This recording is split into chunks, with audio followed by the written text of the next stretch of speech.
के जैसे किरका जहर का रंग होरी हो, कहो कौन तिस खावे राम रंग होरी हो। कहते हैं आपके घर में होरी माने खुशी, जैसे आप होली मनाते हो, खुशी का दिन मनाते हो, कहते ये होरी नकली है। असली होली तो जब होगी तुम्हारे घर में भगवान की भक्ति होगी, सब दुख रोज टलेंगे।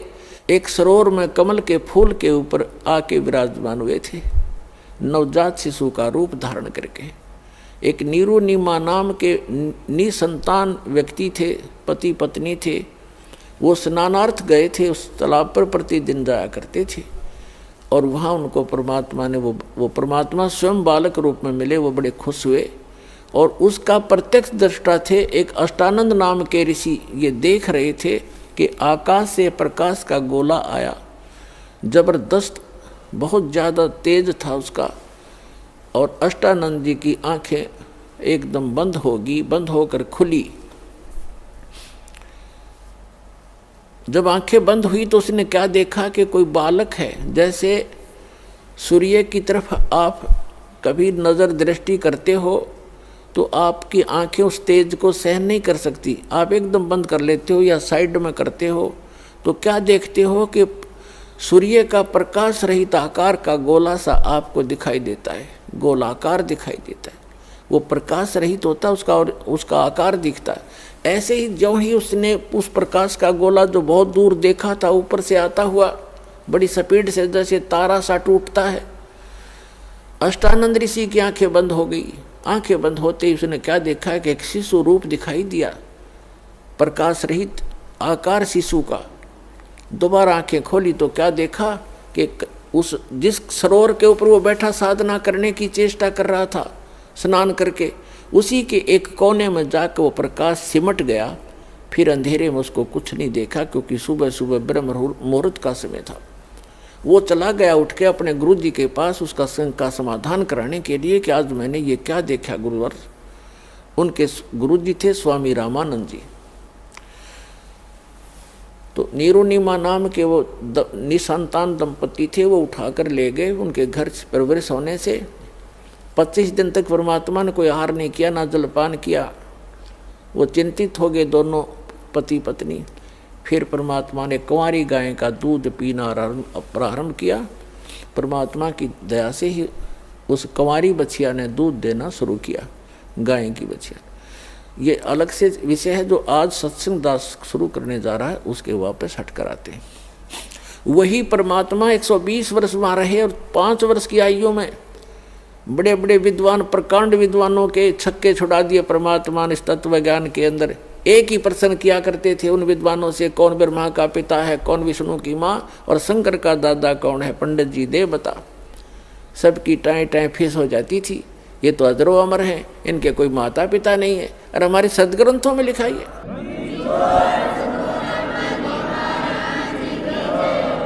सच्चाई को ना सुनकर और ना ही खुद पहचान पाए और परमात्मा का विरोध कर दिया था। तो वो परमात्मा फाल्गुन सुदी द्वादशी दिन में 10 बजे लगभग सन 1727 में और संवत 1784 में, क्योंकि आदरणीय गरीबदास जी का जन्म संवत 1774 में हुआ था, वैशाख के अंदर, और सन 1717 में। और परमात्मा आकर मिले जब वो 10 वर्ष के थे, सन 1727 में। 10 वर्ष के गरीबदास साहिब जी कौन थे, थोड़ी सी जानकारी देते हैं। गरीबदास साहिब जी का मूल गांव है करौथा, जहाँ पर अपना एक छोटा सा आश्रम था जो इन दुष्ट लोगों ने सुहाया नहीं, जिनकी रोजी रोटी बंद हुई थी झूठों की, और वहाँ झूठा प्रचार करके जनता को भ्रमित किया, मुख्यमंत्री को भ्रमित किया, क्योंकि वो भी आर्य समाजी है। और दास के ऊपर झूठे आरोप लगा के और झूठे केस में जेल में डाल दिया और उसको आश्रम को ग्रहण कर लिया। फिर भी परमात्मा कहते हैं कि साच को आँच नहीं होती। पुणात्माओं, आई कोर्ट ने हमारे हक में फैसला कर दिया। सन 2009 में मुख्यमंत्री आर्य समाजी और आर्य जो हमारा विरोध कर रहे थे, आर्य प्रतिनिधि सभा हरियाणा वाले, वो दोनों मिलकर सुप्रीम कोर्ट पहुंच गए। देख इनकी अकल मारी जा रही। कोई बात हो, अरे हम तो सत्य और असत्य की लड़ाई लड़ रहे हैं, ज्ञान और अज्ञान का झगड़ा, ज्ञान का जवाब ज्ञान से देना चाहिए। अब सुप्रीम कोर्ट में ऐसा मुंह पे थप्पड़ मार दिया परमात्मा ने उनके 8 वकील, 6 तो सरकार के, 2 उनके टॉप मोस्ट वकील कर रखे। हमारा ओरिजिनल वकील भी नहीं जा रहा था, उसको कोई काम हो गया अचानक, और परमात्मा के बच्चों को आश्रम दिवा दिया। इससे बड़ा चमत्कार पुण्यात्मा कोई नहीं हो सकता।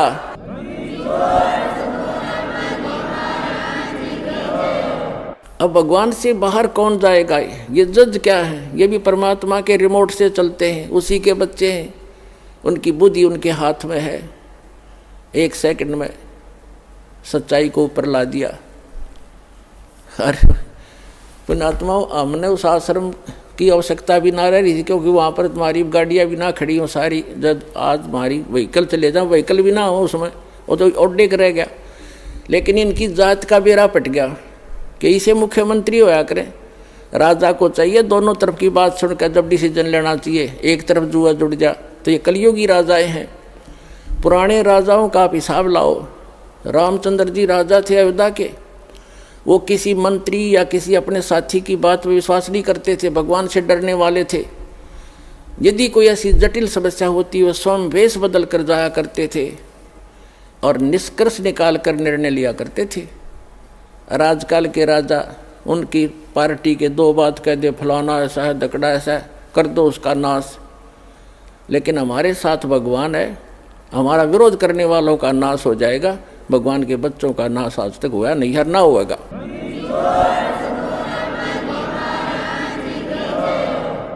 और हम ना किसी का बुरा सोचा और ना सोचते।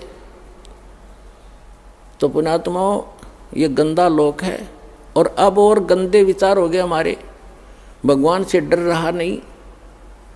और जब तक ज्ञान नहीं होगा अध्यात्म, तो भगवान से डरना छोड़ देता आदमी, और तभी मार खाता है। और ज्ञान होगा फिर, जैसे बच्चा छोटा सा होता है, वो कोई तार नीचे गिर गया हो लूज हो के, और वहाँ से कोई स्पार्क को ज्वाइंट हो, उसका स्पार्किंग हो रही है, उसको आतिशबाजी जानकर उसको भी पकड़ लेता छोटा बच्चा और मर जाता है।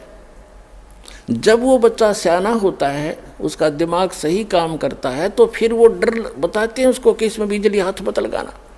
फिर वो बच्चा औरों को भी बचाता है कि इसके निकट ना जाना, स्पार्क है, बिजली है, इसमें मर जाएगा। आप भी बचाएगा, औरों को बचाएगा। तो इसी प्रकार जैसे कोई बच्चा कोई बोतल रखी है जिसमें विष हो, और वो लगा के मुंह को पी लेता, उसको पता ही नहीं, मर जाता है। तो पुण्यात्मा, जब उस बालक को ज्ञान होगा, बड़ा हो जाएगा, उस पर लिखा है विष है, तो वो आप भी नहीं हाथ लाओ और दूसरों को भी नहीं लाने देगा कि इसके हाथ ना लगाना, इसमें जहर है। तो पुण्यात्मा, जो गलतियां आज हम कर रहे हैं, हम तत्व ज्ञान अध्यात्म ज्ञान की कमी के कारण वो विष पान कर रहे हैं, स्पार्क वाला तार पकड़ रहे हैं, रिश्वत लेकर और चोरी करके, जारी करके, मिलावट करके, और एक दूसरे को अपनी ताकत का दुरुपयोग करके सता के हम विष पान करें। और जब ज्ञान होगा, हाथ भी नहीं लावेंगे, चाहे कुछ भी हो, भूखे मर लेंगे पर बुराई नहीं कर सकते। जैसे कर का जहर का रंग होरी हो, कहो कौन तिस खावे राम रंग होरी हो। आदरणीय गरीबदास साहिब जी को परमात्मा मिले, फिर अध्यात्म ज्ञान दिया। आज उसी का प्रकरण चल रहा है, लेकिन बीच बीच में बहुत सी साइड कथाएं सुनानी पड़ती हैं, तभी सत्संग बनता है। आदरणीय गरीबदास साहिब जी को परमात्मा मिले थे, सचखंड लेकर गए थे, फिर वापस छोड़ा था। उन्होंने उस तत्व ज्ञान को प्राप्त किया परमात्मा से। परमात्मा ने उनकी आत्मा में, कबीर जी ने पूरा अध्यात्म ज्ञान फीड कर दिया था। तब उन्होंने कहा था कि जैसे कर का जहर का रंग होरी हो, कहो कौन तिस खावे राम रंग होरी हो।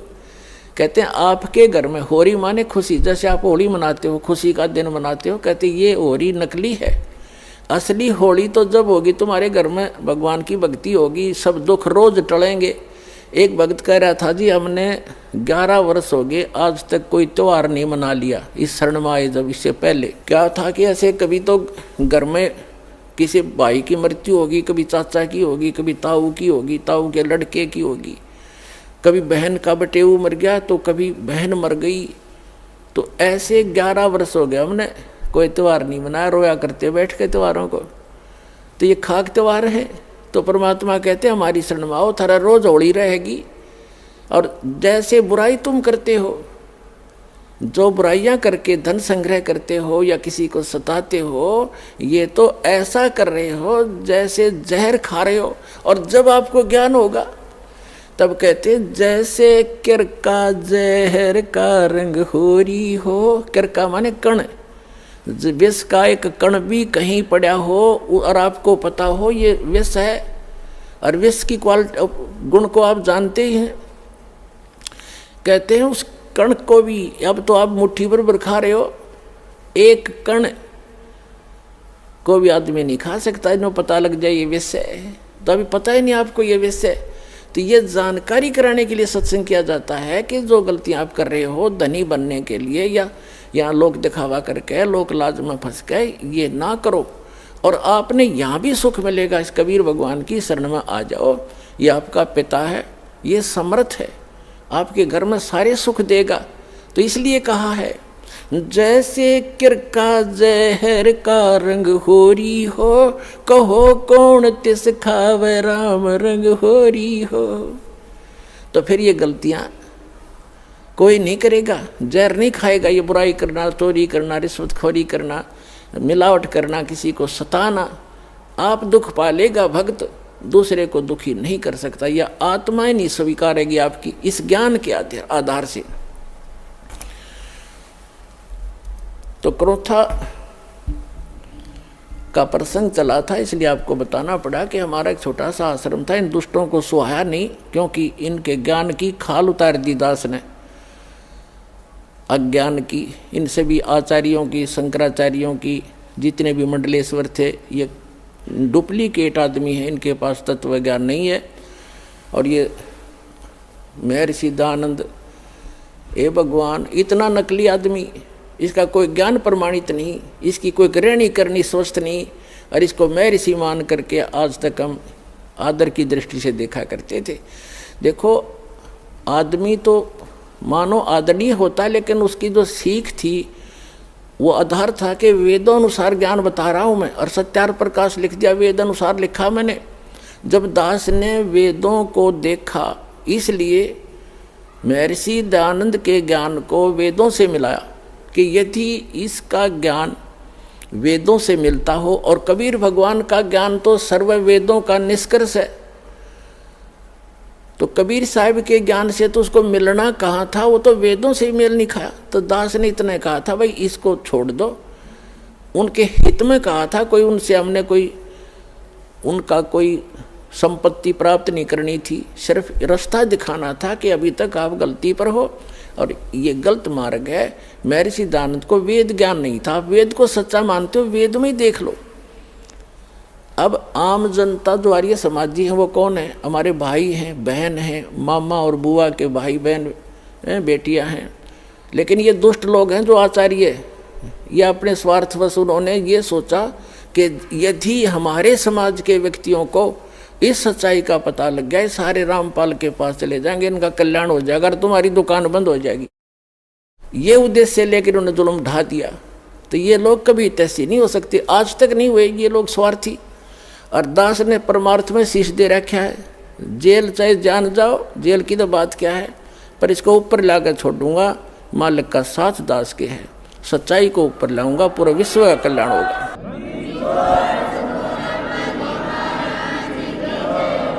एक भक्त बता रहा था, बोला जी ये सतलोक आश्रम क्रोथा जो हमारा नहीं दे रहे, इनके साथ ऐसे बनेगी। एक व्यक्ति था, उसने कोई गलती कर दी तो पंचायत हुई, उसने फैसला कर दिया भाई 100 रुपये जुर्माना कर दे। और चाहे 100 प्याज खा ले, इनमें से एक सेलेक्ट कर ले। वो बोला मैं प्याज खा लूँगा 100, वो ना खाएगे 20-30 खा गए। फिर तीसरा ऑप्शन रखा था चाहे जूते खा ले 100, इन तीनों में से कोई एक सेलेक्ट कर ले। नो बोला मैं जूते खा लूँगा, प्याज नहीं खाए। 2-4 अच्छे लगते हैं जूते भी, नाट के जूते नहीं खाऊँ, 100 रुपये दे दूँगा। तो उन्हें प्याज भी खाए जूते भी खाया, तो आखिर में जुर्माना भी देना पड़ा, दिया पांडा छूटा। तो इन गेला नो बनेगी। हाई कोर्ट न राय, सुप्रीम कोर्ट न राय रही, फिर बकवाद कर रहे हैं। 1.5 महीना हो गया सुप्रीम कोर्ट के आदेश को आज तक देना नहीं चाह रहे हमारे को। शर्मा मार लियो शास्त्रम ने, मारा डूंडा ठहरा क्या परमात्मा ने। तो पुण्यात्माओं ये नीचता की हद कर रखी है इन लोगों ने। प्रशासन भी यहाँ तक खड़ा खड़ा उनके साथ ही जुटा हुआ है। कोई बात नहीं, समय आने दो, दुनिया उनको बैड अकाउंट में लेगी। इनने इतिहास बुरा कर लिया, आने वाले समय में कंस और रावण को भूल जाएंगे, इस मुख्यमंत्री को याद किया जाया करेगा उनके स्थान पर। यह ऐसा जुल्म कर रहा है। हमारा किसी से विरोध नहीं है, हम ना किसी राजनीति से को इच्छा रखते हैं, किसी राजनीतिक व्यक्ति से, ना राजनीति में हमारा हिस्सा है। हम एक धार्मिक संस्था चला रहे हैं और पूरे विश्व में जाएगा, इसको कोई रोक नहीं सकता। जैसे इस मार्ग का कोई विरोध करेगा, भगवान का मार्ग है ये, इसमें कोई बाधक बनेगा वो अंधा गधा होगा, अंधा गधा। जैसे एक समय एक अंधा गधा रेल की पटरी पर खड़ा हो गया और उसने देखा भाई गड़ गड़ गड़ होता आ रहा है, कोई तुझे डिस्टर्ब करने आ रहा है। जिधर से उसने आहट सुनी उधर दोनों पैर कर लिए पिछले और दलुत्ती पिना ली कि मुझे कोई छेड़ेगा। होता राजा बना खड़ा था बीच में, उसने ये नहीं मालूम था कि तू खुद गलत स्थान पर खड़ा है, को रेल के मार्ग में खड़ा है तू। जब ट्रेन निकट आई उसने अपनी शक्ति दिखाई, दोनों दुलती चलाई और ट्रेन ने पटक कर टुकड़े टुकड़े कर दिया भाई। तो पुण्यात्माओं, इस परमात्मा कबीर जी के मार्ग में ये अंधे गधे हैं जो बाधक बन रहे हैं। समय आएगा परमात्मा इनको वो सजा देगा, याद रखेगा इनकी कई पीढ़ियों तक, और पूरा विश्व याद करेगा ऐसे जालिम लोगों ने जो भगवान के मार्ग में बाधा करते हैं। इन्हें मदद करनी चाहिए। ऐसा परोपकार हो रहा है, लाखों लोगों के सुख हो रहे हैं, बुराइयां छूट रही हैं, समाज की कुरीतियां दूर हो रही हैं, इनको एक आंख नहीं सुहा रही है। तो पुण्यात्मा, ये तो थोड़ा सा पिछला दर्द याद आ गया था, वो काटा है दास ने और सच्चाई बताई है। अब सत्संग सुनाते हैं। और पुण्यात्मा, हम तो आज भी किसी के बुरे के हक में नहीं, और ना हम बुरा कर सकते। कबीर साहब की हम शिक्षा पर चलते हैं, जो तो को काटा बो ता को बो तू फूल, और तोय फूल के फूल हैं वाह को है त्रिशूल। हम बुरा नहीं कर सकते, ना सोच सकते। इतना जरूर है भाई, पागल कुत्ते से बचने के लिए लठोड़ी जरूर रखनी पड़े कि जब पागल कुत्ता काटे ना जा, मारा नहीं करते, दिखाण दो उसे। तो हम उस शिक्षा का पालन करते हैं। हमारा कोई बुरा करे हम सपने में भी नहीं सोच सकते, हमारे विधान में नहीं है। ना तो हम भी उसी माटी के बने हुए, हम भी गलती कर लेते, लेकिन हमारा भगवान रुस जाएगा अगर हमने किसी का बुरा किया। लेकिन वो कुणसानदा थोड़ा ही है। परमात्मा कहते हैं कि मेरे तो छानी है, उससे क्या चीज़ छुपा है वो सब जानते हैं। तो हम आज भी यदि वो आकर अक्षमा याचना करनी पड़ेगी एक दिन उनको, और नहीं तो भयंकर पाप के भागी हो जाएंगे। आज भी आकर वो अक्षमा याचना करेंगे और भक्ति करेंगे तो हम सहर्ष उनको आम बच्चों की तरह स्वीकार करेंगे। लेकिन शायद उनके अंदर इतनी बुद्धि नहीं है, अहंकार में खत्म हो चुके हैं वो सभी हमारे भाई हैं। पूरी पृथ्वी के प्राणी हम एक परमात्मा के बच्चे हैं, हमें तो पता लग चुका है। ठीक है, घर का बालक या कोई पालतू कुत्ता भी पागल हो जाए, उससे बचना पड़ता है, फिर वो अलग बात है। लेकिन पूरे संसार के जितने भी प्राणी हैं, हम एक पिता की संतान हैं और सबके उद्धार के लिए प्रयत्न है। अब जो मानव शरीरधारी प्राणी हैं वो नाम लेंगे, दीक्षा ग्रहण करेंगे, बुराई त्याग देंगे, उनका तो मोक्ष होगा ही होगा।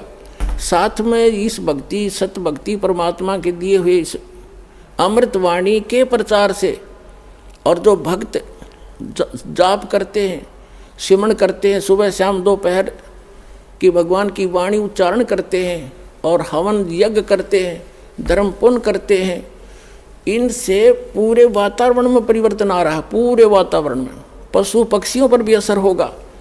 जैसे एक बच्चा जा रहा सिमरण करता हुआ भगवान का, बहन बेटी भाई बस में बैठा है, तो उसका असर आसपास के भी होगा। जैसे कोई बीड़ी पीकर छोड़ता है, वो तो सारा कुछ वो इसी में गड़बड़ हो रही है और आसपास को भी नुकसान करता है, वो साथ बैठे वालों को।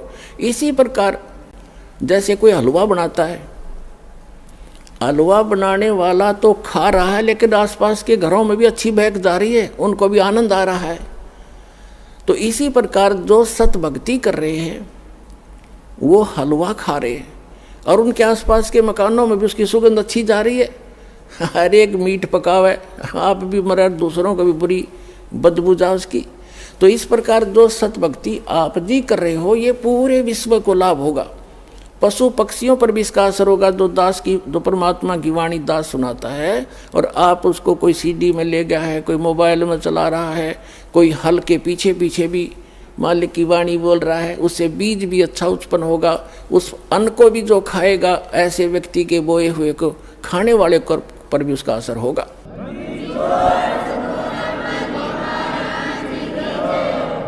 एक समय परमात्मा कबीर जी के भक्त थे। वो कहीं किसी अन्य पहुंच गए, किसी भक्त के, अपनी बहन, कोई भगतमती बहन थी, यानी कोई सेविका थी, उसके वहाँ चले गए। परमात्मा के जाने के बाद ये अपने आप मनमुखी संत भी बन जाते हैं, लेकिन भक्ति करने से थोड़ी बहुत उनके अंदर वो साधु गुण अवश्य आ जाते हैं। उनसे आगे लाभ भले ही ना होता, लेकिन वो आध्यात्मिक मार्ग से परिचित अवश्य होते हैं। तो इस प्रकार का एक संत किसी अपनी सेविका के घर चला गया और गुरुजी आगे गुरुजी की सेवा श्रद्धालु खूब करते हैं। और उनके घर, उस बहन के घर, जिसके घर वो उसकी शिष्या थी, उसके घर गया था वो संत। उसके घर उसकी बहन आई हुई थी, उस लड़की की बहन, और उसकी इकलौती पुत्री थी। वो विधवा हो गई थी 1 महीना पहले। और उस लड़की ने, संत भक्त आए हुए थे, उनके भोजन में उसने भोजन बना दिया। उसकी बहन ने कहा, बहन तू बना दे, मुझे कुछ और काम है और सेवा करती हूँ मैं। तो उस बहन ने वो भोजन बनाया, साधु संत ने खाया। सुबह उठ के उसको सारी रात सपने आए, मेरी बेटी विधवा होगी, हे भगवान क्या होगा, मेरी बेटी विधवा होगी, इसके तो बालक भी छोटे छोटे हैं, अब इसका क्या हाल होगा हैं। आगे दूसरा पति, उसका भाई भी नहीं था पति का, बटेऊ का, अब इसका क्या रहा होगा, यानी इतनी चिंतित थी। तो सुबह उठ के उस संत ने कहा अपनी शिष्या से, बहन आज ये हमारा भोजन किसने बनाया था? ये कल रात का जो भोजन था ये किसने बनाया था? तो उसने बताया, जी मेरी बहन आई हुई है, उसने बनाया था। अच्छा, क्या उसका कोई आपत्ति है उसके ऊपर, कोई दुख है उसको? कहा महाराज जी घना दुख उसको, तो नाम तो ले नहीं रखा। उसकी एक बेटी थी और वो विवाह कराया था, 2 बालक छोटे छोटे, उसके पति की मृत्यु होगी, विधवा होगी बेटी, यह बहुत दुखी है। तो पुण्यात्माओं, अब उसके द्वारा बनाए गए वो सोच विचार जो उसके थे उस अन्न में पहुँचे, और उस अन्न को खाने से उस संत भी डिस्टर्ब हो गया। और इसी प्रकार आप इस भक्ति, जैसे बहन बेटियां हैं, अब क्या करती हैं, मोबाइल परमात्मा ने चला दिए और बहुत से सिस्टम ऐसे चल गए हैं। ये इतना सहज मार्ग है पुण्यात्माओं। जैसे आरती करते हो, सुबह का नित्यनेम भी करते हैं, क्योंकि इसमें मानसिक काम नहीं है। जैसे खाना बनाना इस रूटीन है। अब जैसे गाड़ी चलाते हैं, अब उसमें मानसिक काम घना नहीं होता, अभ्यास हो जाता है इनका, अपने हाथों का अपने आप ही।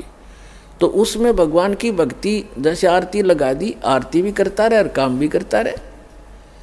और जैसे तो इसी प्रकार जैसे बहन आरती करती हैं या मंत्र करते करते नाम आरती रोटी बना रहे हैं मंत्र करने लगे, तो उनका असर उस अन्न में भी होगा और खाने वाले को भी वो अनुकूल करेगा, उसमें उसका लाभ देगा। तो इसी प्रकार ये साधना ऐसी है, इससे बहुत पूरे विश्व का कल्याण हो जाएगा।